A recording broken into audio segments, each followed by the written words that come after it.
Hai, kita teruskan dengan soalan 41. Okay, ini melibatkan soalan kiraan, melibatkan bersamaan kimia. Jadi ada 3 langkah, ingat tak? Okay, cikgu sudah copy paste bersamaan dia. Wah, terlalu besar, kita kecilkan sikit. Okay, jadi kita tengok maklumat yang diberikan. Hitung gas isi padu. Dia nak hitung gas. Okey, sekejap. 30.2 gram hydrogen peroksida H2O2. Jadi 30.3 gram H2O2 punya. Kemudian dia nak kira isi padu gas oksigen. Dia nak kira, dia nak hitung isi padu gas oksigen ini. Okey. Kita mentafsir soalan. Jadi langkah 1. Okey, pertama, langkah 1, tukarkan kepada mol untuk hidrogen peroksida iaitu 30.2. Tak ada mol, bahagi dengan apa? Ini jisim, jadi ambil jisim. Oh, dia sudah kira untuk siap dikira untuk kita. Jadi 34 dapat jawapan.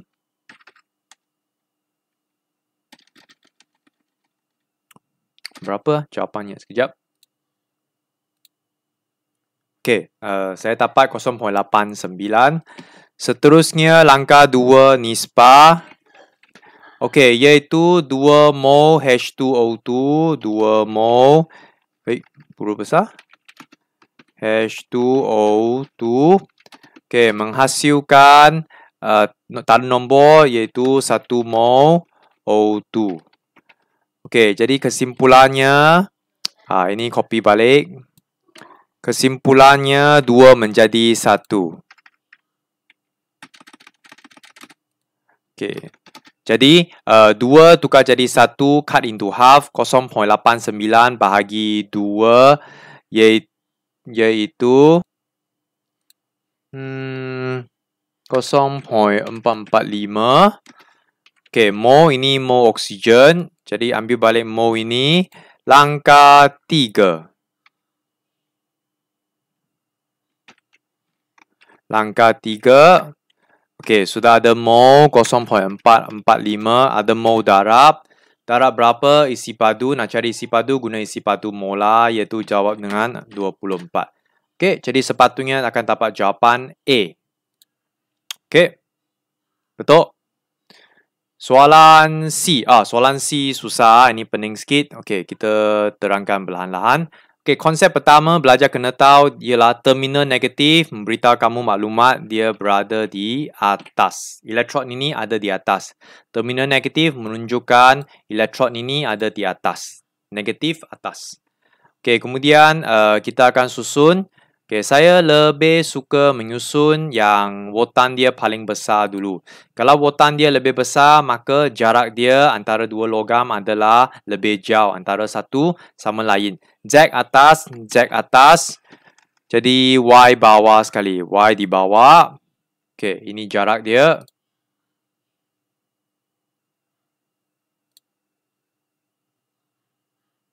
Okey. Sekejap. Okey. Baik. Jadi saya ulang. Z atas, Y bawah, jarak dia 1.15. Seterusnya, yang ini, yang kedua ini. Z atas juga, tapi Z kali ini berpasang dengan X. Jadi X, dia lebih kurang dekat sini. Okey, jadi kita boleh tak tambah? Boleh. Jadi X dia di sini. Okey, jadi X sini. Okey, nice. Okey, Z atas, ulang sekali lagi. X Z atas, X di bawah. Dan jarak dia adalah 0.65. Kejap. Okey. Kita boleh susun macam ni. Z atas, X bawah, jarak dia 0.65. Akhir sekali, XY. X atas, Y bawah. Okey, betul lah ini. XY. Jadi jarak dia 0.50. Jadi jarak antara dua ini adalah 0.50. Okey, baik. Kita boleh susun macam ni. Ulang sekali lagi. XY, X atas, Y bawah. Jarak dia 0.50.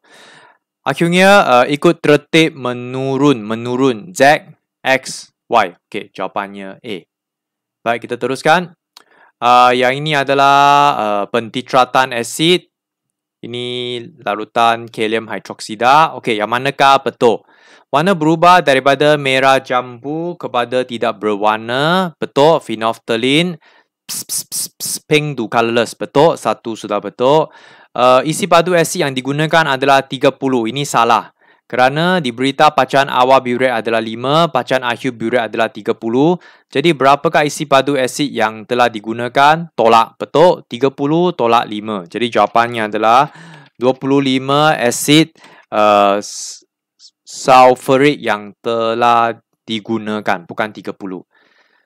Ketiga, kepekatan asid sulfurik yang digunakan untuk menunjukkan larutan kalium hidroksida adalah 0.5 mol.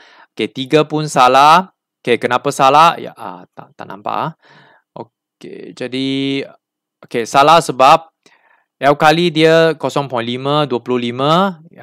Isi padu asid pun sama, 25. Jadi kalau nak meneutralkan kalium hidroksida, dia tidak akan menggunakan kepekatan yang sama. Tapi dia akan menggunakan kepekatan yang lebih sikit. Okey. Ini jawapan dia.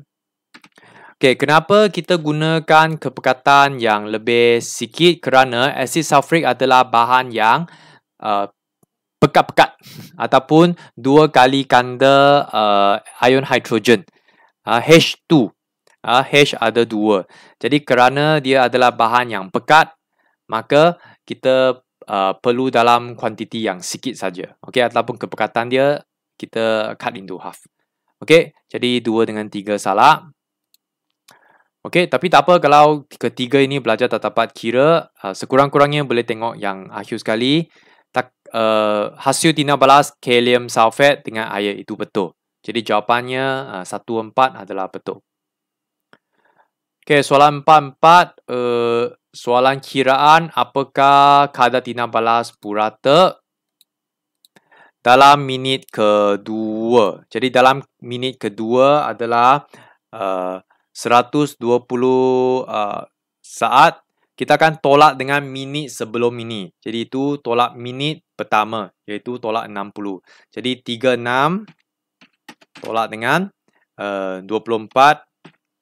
Okey, yang bawah ini adalah 120 tolak dengan minit pertama. Ini jawapan dia. So ini okay. Control U. Jadi tekan kalkulator akan dapat jawapan donkey. Ni jarang kira dia. Boleh? Minit kedua, 2 tolak minit sebelum ini, iaitu minit pertama. Okey, seterusnya, ini kicap. Apakah pengawet yang digunakan? Okey, soalan 45 ini belajar kena baca buku. Jawapannya natrium nitrat donkey. Soalan 46. Okey, ini adalah haba pemendakan. Kita kena kira haba pemendakan. Okey, jom kita cuba kira haba pemendakan. Okey, apakah formula pertama? Iaitu kita tentukan mol dulu, MV per 1000. Jadi, okey, mol dua-dua sama. Okey, kita ambil salah satu lah.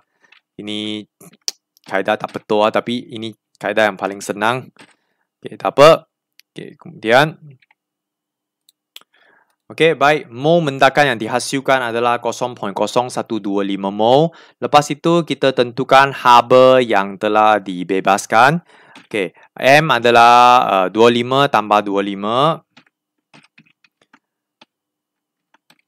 Okey, kemudian C adalah 4.2. Muatan haba tentu air 4.2. Okey, kemudian perubahan suhu, MC theta. Masih ingat formula dia, perubahan suhu. Jadi kebetulan dua-dua suhu awal adalah sama. Jadi kita ambil purata dia, kita dapat 28. Gunakan suhu tertinggi tolak dengan suhu awal, iaitu 32 tolak dengan 28. Purata suhu awal, minta maaf. Okey, dan kalau ikut formula cikgu adalah bahagi 1000, kita terus tukar ke kilojoule, kJ. Lepas itu, jadi belajar tekan kalkulator. Okey, dapat jawapan 0.84 kilojoule. K huruf kecil. Okey, akhir sekali nak tentukan haba, iaitu delta H. sama dengan H per N negatif kerana suhu meningkat. H iaitu 0.84 per mol, tukar ke mol dia 0.012 125 mol.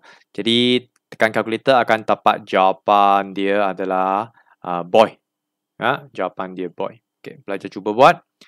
Okay, seterusnya ini menunjukkan elektrolisis asid ethanol glacial. Okay, bila kita nampak perkataan glacial menunjukkan larutan ini adalah tulen belum dicampur dengan air. Itu sebabnya mentol dia tidak menyala. Okay, jadi kerana asid ini tidak mengayon lagi. Jadi kita tambah air saja ke dalam asid, maka asid akan mengayon di dalam air menghasilkan ion hidrogen yang bergerak secara bebas. Jawapan 47 boy.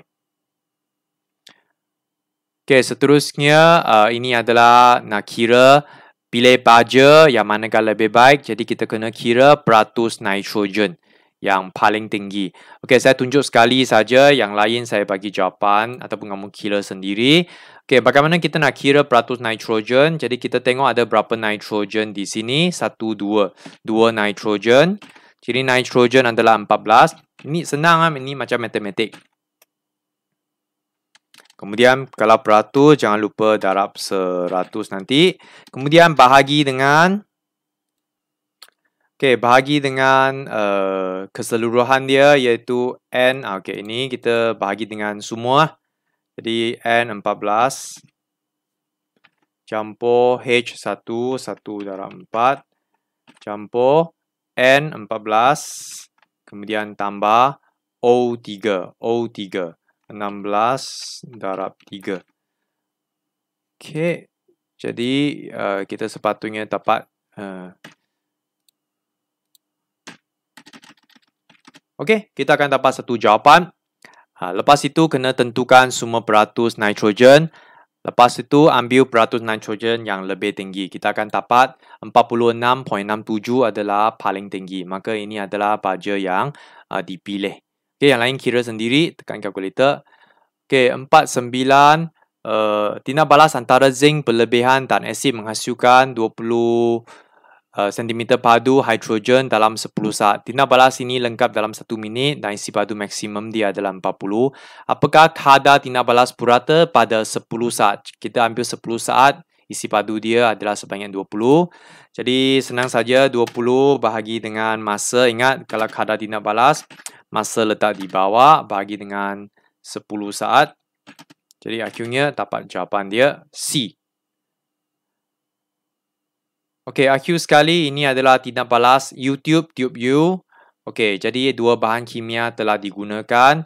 Di sini kita guna iodida. Okey, jadi cikgu pernah bagi tahu apakah formula iodida. I negatif, betul. Okey, dan iodida kenapa? Okey, dan iodida ini akan menjadi iodin I2 plus 2E. Okey, jadi ini hari tu cikgu minta hafal. Okey, jadi inilah, tak nampak. Besarkan sikit. Okey, jadi iodida I negatif. Jadi seimbangkan dua I negatif menjadi inilah. Okey, lepas itu ini adalah nombor penoksidan negatif 1. Ini telah menjadi kosong. Maka nombor telah bertambah. Maka ini adalah proses penoksidaan. Boleh? Okey, negatif 1 menjadi kosong. Betul? Nombor bertambah. Okey, jadi ini adalah penoksidaan. Okey, yang manakah berlaku? Jadi, ion iodida telah dioksidakan kepada molekul iodin. Betul? Jawapan A betul kerana ion iodida I negatif telah dioksidakan menjadi iodin. Okey, jadi yang lain salah lah. Okey, boleh baca sendiri. Okey, itu saja kertas soalan tamat. Okey, jadi harap video ini boleh membantu belajar menguasai kertas 1 Negeri Pulau Pinang. Sekian, masih.